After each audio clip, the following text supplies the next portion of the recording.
안녕하세요. 대형 멘토 신범철입니다. 오늘 알아볼 기업은 효성첨단 소재이고요. 효성첨단 소재에 대한 이슈와 주가를 한번 같이 살펴보도록 하겠습니다. 일단 영상에 앞서서 저희 대기업은 올해에도 여러분들 옆에서 항상 서포트할 예정이기 때문에 저희 채널을 방문해 주시면 감사하겠습니다.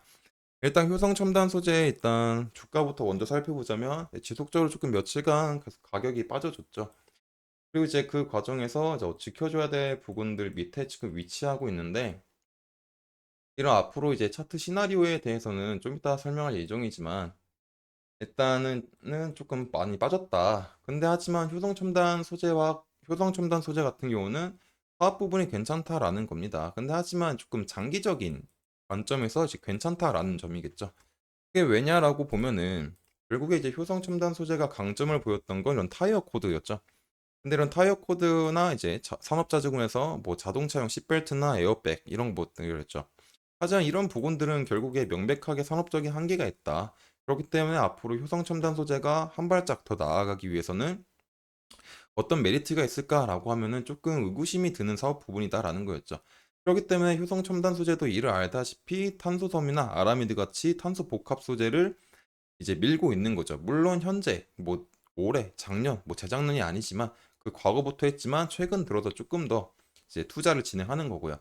그래서 이런 탄소 복합재 시장이 앞으로 이제 시장 규모가 30년, 35년이 되면 이제 100조 정도 규모가 있다라고 설명해 드렸었죠. 그리고 이를 통해서 정부도 관련 기술 개발을 위해서 예산을 투입도 했고 그렇기 때문에 이렇게 탄소 섬유가 쓰일 수 있는 부분들을 한번 살펴보자면 이런 수소 분야가 있겠고 그 전기차가 있고 항공 분야가 있다고 했잖아요. 항공위성 우주항공. 근데 이러한 사업 부분들을 하나하나씩 보게 되면은 지금 당장 어떤 뚜렷한 모습을 보여주고 있진 않죠. 어떻게 보면 지금 시기에서 어떤 앞으로 나아갈 수 있는 방향이 만들어지는 시발점 부분들인 거잖아요. 그렇기 때문에 이렇게 탄소섬유도 이런 부분에서 다 적용이 되기 위해서는 어느 정도 조금 시간이 필요하다라는 점이죠. 하지만 이런 부분에서 시간이 걸릴지라도 분명히 이렇게 탄소 복합체는 메리트가 있다. 그리고 이 수소 같은 경우는 고압 방식으로 고압에 견뎌야 되는 이렇게 수소연료 탱크가 필요한데 탄소 섬유를 사용하게 되면은 기존에 썼던 탱크보다 훨씬 더 안전하고 저장하고 수송하기에 유용하다라는 점이죠. 그리고 전기차도 마찬가지로 죄송합니다. 지금 이제 조금 어느 정도 윤곽이 잡히나 했으나 생각보다 아직까지 조금 지진한 모습을 보이고 있죠. 하지만 전기차에 이렇게 탄소 복합재를 쓰게 되면은 좋은 점이 그 효율이 좋아진다라는 거잖아요. 물론 효율이 좋아지려면 배터리가 제일 좋아야 되겠지만 하체 자체의 무게도 작아야겠죠. 그래서 줄어들어야 되겠죠. 근데 이제 탄소섬유나 아라미드나 탄소 복합체들을 쓰게 되면은 기존의 철보다 강도는 높지만 훨씬 가볍다. 그렇기 때문에 차체 자체된 무게를 줄여줄 수 있다라는 거죠. 항공이나 우주위성 같은 것도 마찬가지죠. 기존의 발사체인 이제 알루미늄보다 훨씬 가볍고 탄성인과 강도가 훨씬 더 좋다. 그렇기 때문에 발사체 무게를 최대한 돌면서 높은 하중을 견딜 수 있기 때문에 추진력을 높일 수 있다라는 장점이죠.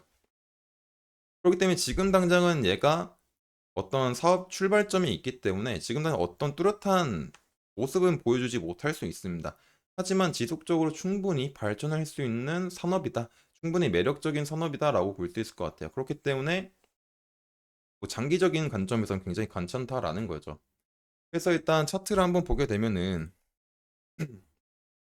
주봉부터 한번 보게 되면은 포로인더 같은 경우는 이제 뭐 20년도부터 이제 쭉 상승을 하다가 다시 하락을 해주고 하락하는 과정에서 반등이 몇 번 나와줬죠, 이렇게.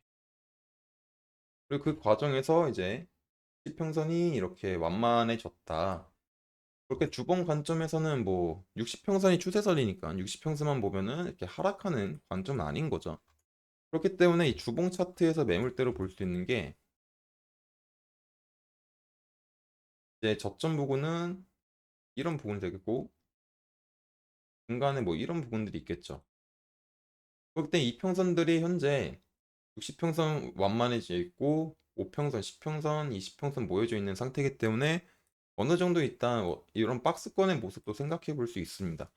그렇기 때문에 제일 중요한 건 이렇게 주봉 관점에서는 이렇게 33만 원 부분을 조금 잘 지켜주느냐라는 게 중요하겠죠. 죄송합니다. 그렇기 때문에 33만 원 부근을 잘 지켜줬을 때 반등이 왔다라고 하면은 어떤 상황이 일어날 수 있냐라고 하면은 어떤 시나리오가 있을까라고 보면은 이렇게 이제 모평선이 다시 조금 완만해지고 기울어져 있던 하락하고 있던 20평선도 사실 완만해질 겁니다. 그리고 그 과정에서 이런 43만 원 부근들을 돌파를 못 하더라도 다시 살짝 눌렸을 때 40만 원 부근들을 잘 지켜준다면 그리고 다시 상승이 온다면 이평선들이 점점 배열을 갖춰줄 수 있는 상황이 만들어질 수 있다라는 거죠. 근데 일단 이거는 주봉 관점에 대한 거잖아요. 그래서 주봉 관점에서 크게 봤을 땐 이렇게 이런 매물대로 볼 수 있겠지만 이거는 조금 주봉이니까 크죠. 조금 그렇다 보니까는 또 움직임에 대한 민감도가 떨어진다. 그래서 일단 일봉 차트로 다시 한번 살펴보자면 일봉 차트에서도 뭐 이제 반등이 왔다가 다시 이제 하락을 하고 다시 반등이 왔다가 120평선의 저항을 맞고 다시 하락을 하는 모습이죠. 그렇기 때문에 지금 당장은 60평선이 완만해져 있지만 5평선 밑에 캔들이 위치해져 있고 이 상태가 지속이 된다라고 하면은 10평선, 20평선 하락하면서 20평선과 60평선의 데드크로 인해서 조금 추세가 하락으로 가능성이 또 있겠죠. 하지만 제일 중요한 거는 지금 같은 상황에서는 그렇기 때문에 네, 현 부근보다 살짝 미친 34만 원 부근들, 34만 5천 원 부근들을 조금 잘 지켜주는지가 중요할 것 같아요. 그리고 이제 뭐 여기도 만약에 터치를 하고 35만 원이나 조금 짧게 잡으면 35만 원, 뭐 34만 원 부근들이 되겠네요. 그렇기 때문에 지금 당장은 반등할 수 있는 상황이 나올 수 있는지를 우리가 계속 체크를 해봐야 될 것 같습니다. 그래서 이제 지속적으로 봐야 될 거는 주봉에서는 이제 다시 정리하겠습니다.